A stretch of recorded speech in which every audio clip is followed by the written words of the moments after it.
Hi.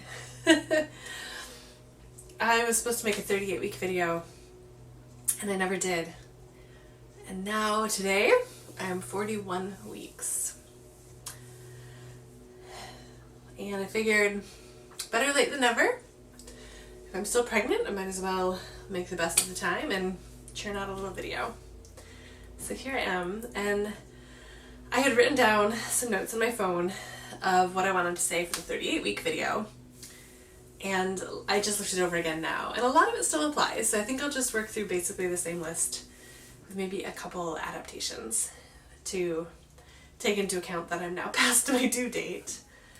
I'm sitting right now in what had been our office, where I actually filmed my previous videos in this room as well, when it was the office, and now, as you can probably tell, we've turned it into a nursery for the babe, so that's really fun. My husband even redid the floor in here.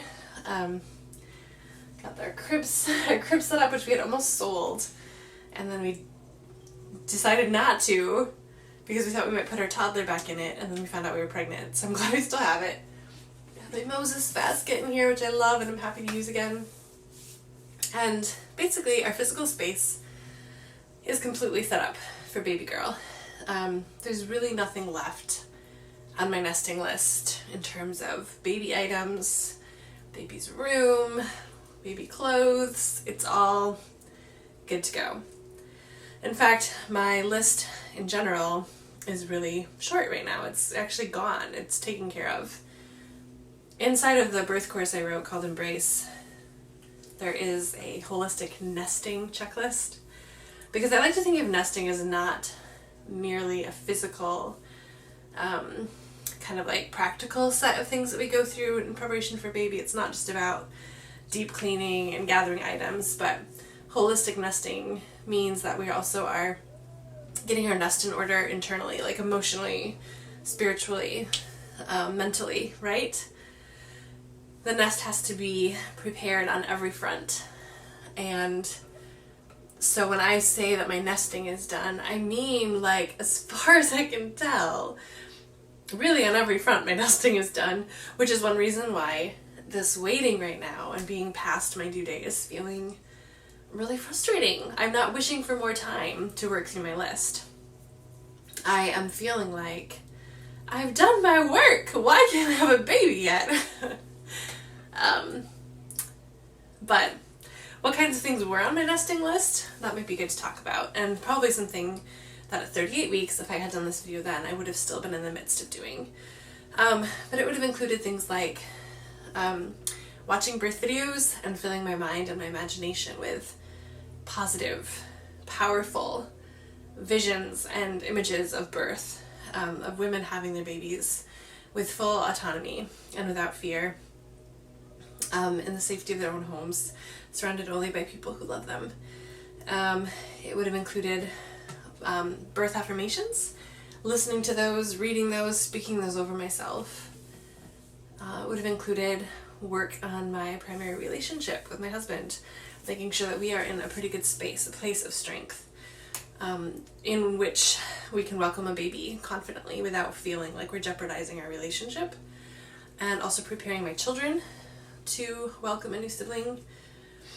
And what else? Oh yeah, praying and asking the Father for anything that He wants to do for me or our family, or what He wants to accomplish, what He wants to give during this birth, and just carving out time to ask that question and receive whatever answer might be waiting there. Praying over my body and my baby. So those are some of the things. Oh, and crying things out. I've been doing a lot of crying the last several days, partly over just the impatience and feeling so physically uncomfortable and so emotionally ready to meet this baby. I feel like emotional release is a really important aspect of nesting too, that the more we bottle up fear, sadness, frustration, anger, the more we close our bodies up. So I'm trying to let emotions flow pretty freely. I'm journaling almost every day right now to actually about what's been going on and my feelings, and if I have fears to release, I kind of work through those in the journal. Prayer journal as well. So those are some of the emotion, like the holistic nesting things that have been happening here for us, and that I think are feeling pretty done. I think my husband has a couple more things on his list to work through, and it's not as common perhaps to think of the husband as needing to nest, but he's her dad and they have a connection too, right? So his nesting, I think, might be important this time around as well. So let me pull up my list now, because I'm just kind of rambling.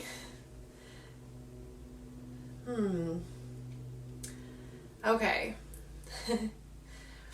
So I first want to just point out that no matter how much you know about birth, and no matter how many times you've done it, I think there's still a tendency to kind of lose your mind at the end of pregnancy.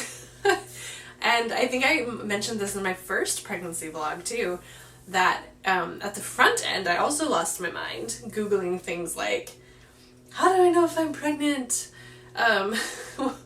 What are the signs of early miscarriage? What's going to happen if I'm 40 and pregnant? You know, like all the things I know in some part of my brain and teach my clients and teach in my birth course. It's like when I'm personally going through it, I lose my mind. And that's definitely been happening again as we approach the end. I've caught myself Googling things like, how will I know if it's really labor? How will I know when labor is going to start? When is there a storm? When is there a full moon? Yeah, and just needing like to hear other people's birth stories to kind of like validate the range of experiences that I might end up having, or it's very strange. Just that pull to looking outside of myself for answers. And I'm very aware when I'm doing it, and yet sometimes I still allow myself to do it anyway. It's usually not actually that helpful.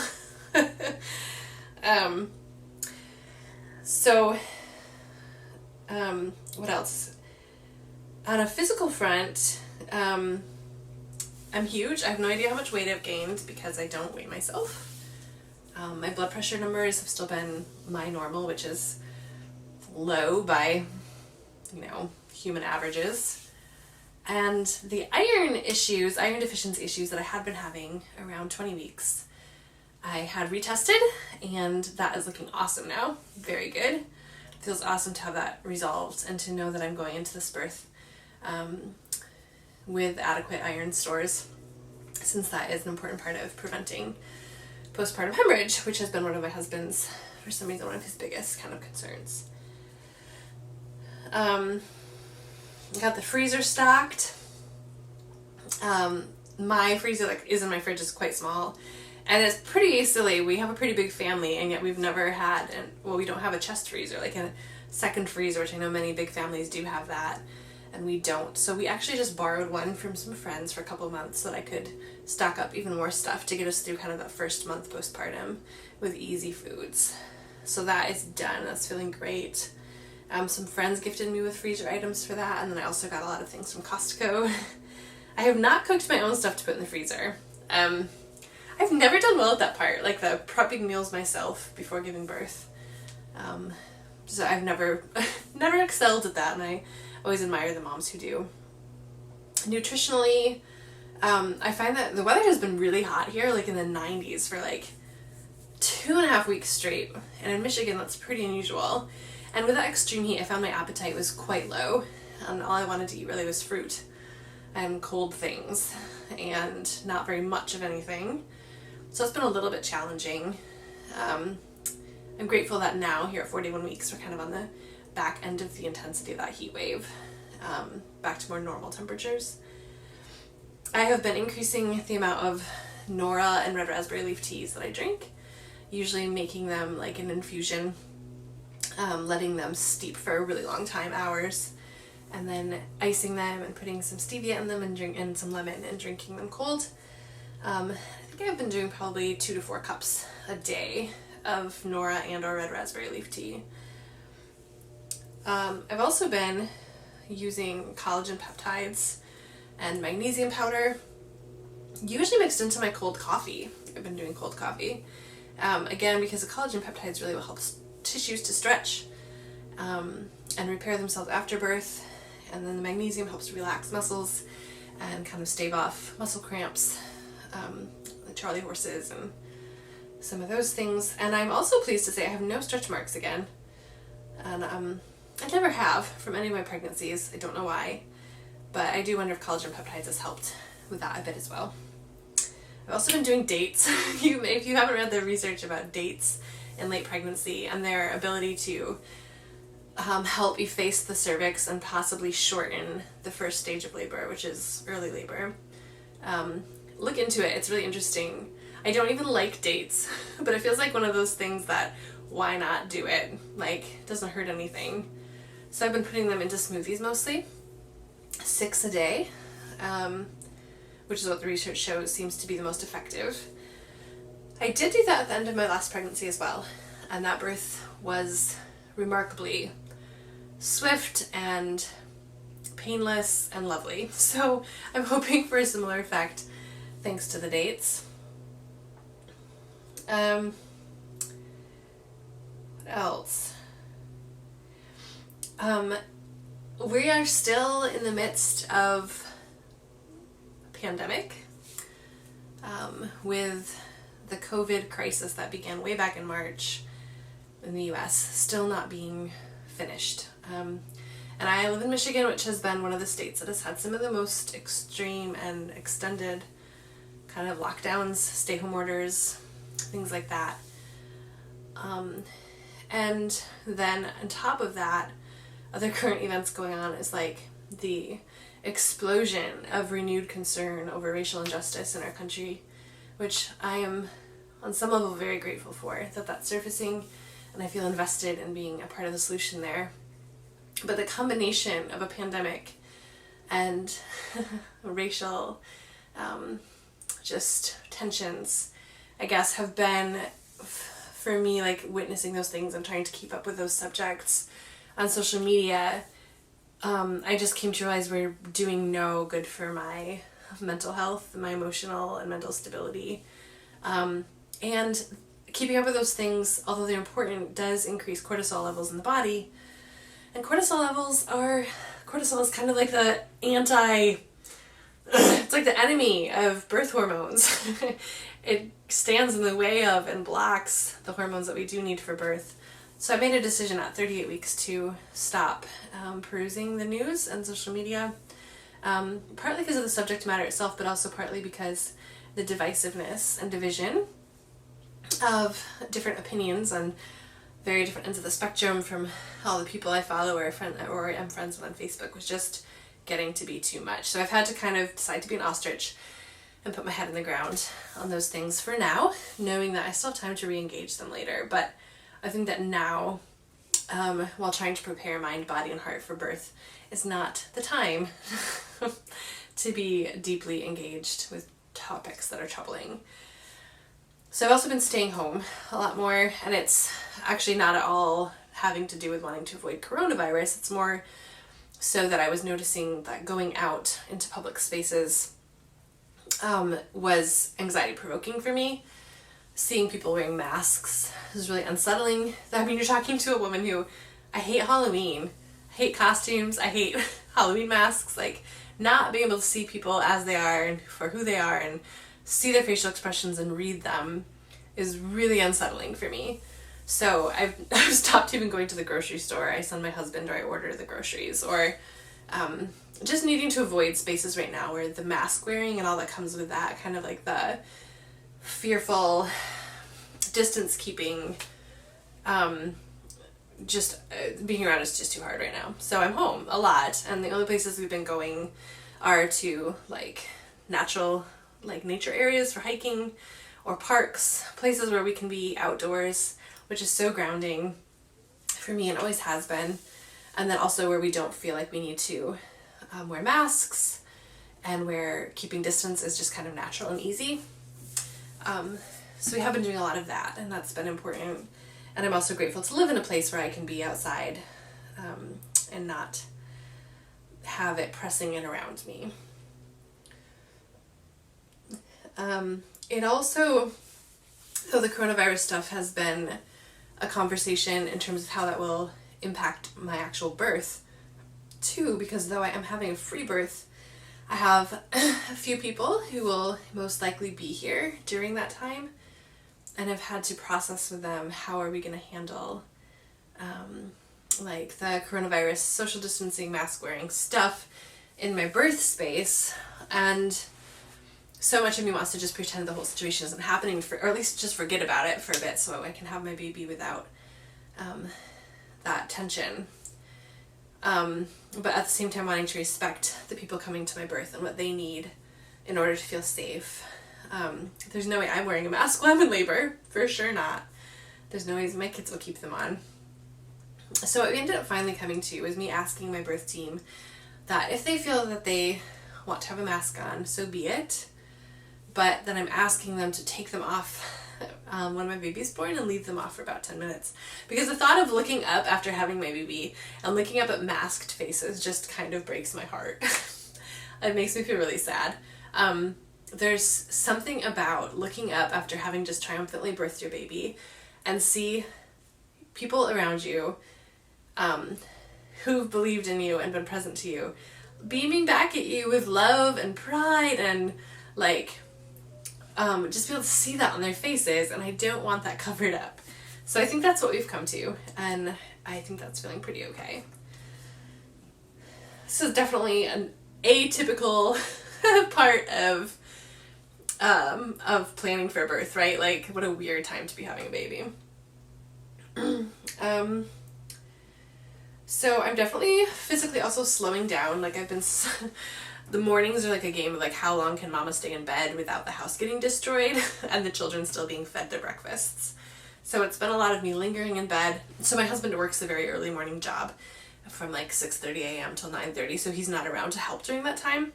So I started getting just really easy to eat foods for the kids that they can help themselves to for the most part. And I've started allowing them to watch shows in the morning just so that I could buy more time in bed resting or sleeping. And it's not ideal, it's not, but it's what I need right now physically. So we're just rolling with it. I guess I'll have to get the train back on track at a later date. What else? Just been reading birth books with the kids, and they're so excited about their sibling coming. They hug my belly and tell her they can't wait to see her. They can't wait to cuddle her. My 3-year-old talks about how she's going to catch her when she comes out and then bring her breakfast in bed. My 7-year-old just keeps talking about how excited he is to hold her.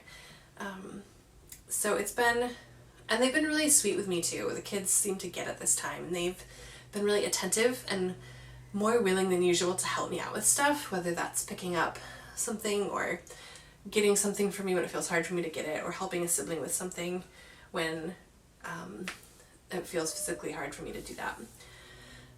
There's been it just feels like a lot of love in our family right now, and a lot of togetherness and teamwork.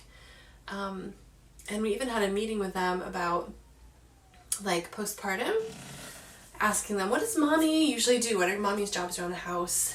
And they were able to list a lot of them off, and then I could fill in the blanks. And then I said, and which ones of those things do you think you might be able to help with after the baby's born so that mom and baby can stay in bed together for a while? And they were so eager to volunteer to help with various things, whether it was preparing food or running laundry or bringing me things, changing a diaper. And then I also asked them to tell me why it was important for me and the baby to stay in bed together for a while. And I was so proud because they got it. They said things like, you and the baby need to get used to each other. The baby needs to learn how to breastfeed.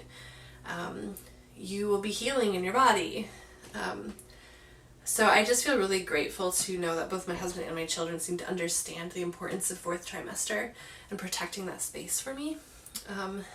And yeah, because they couldn't do it without them, right? Nobody can. We need our families to be on board with that kind of thing.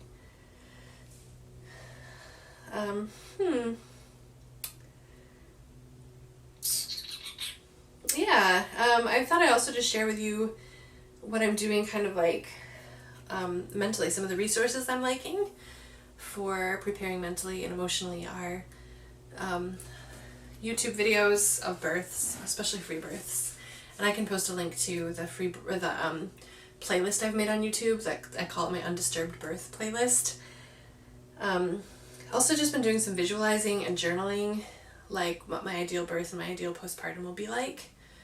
Knowing that it's not gonna like come out exactly in that way, but thinking of it more as like a choice to focus on positive and on goodness and have hopeful expectations, while at the same time holding it loosely and in a surrendered way and saying, God, yeah, this is what I think I would like, but I also know that you know better than I do, and you write a better story than I do, so please feel free to amend this, but I also just, as a daughter, want to lay my desires before you and focus on anticipating goodness.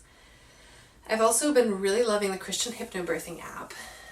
There's some tracks on there, especially the positive affirmations one and the scripture ones that I've been listening to a lot. I also have some birth affirmation cards that I've printed off and cut up. They're not particularly cute, but they have good things to say on them, from the Freebirth Society. And then my eldest daughter, made me some birth affirmation cards herself, which are amazing. So those have all been really helpful to read through almost daily, some of them. And yeah, I think those are the main things. Oh, I also have, Freebirth Society has an online course called Through the Veil, which is Yolanda Norris Clark's. She did a weekly video reflecting on her pregnancy from week 30 on, and talking about various topics related to birth and postpartum. So I've been listening to the corresponding video each week, and that's been a really sweet companion as well.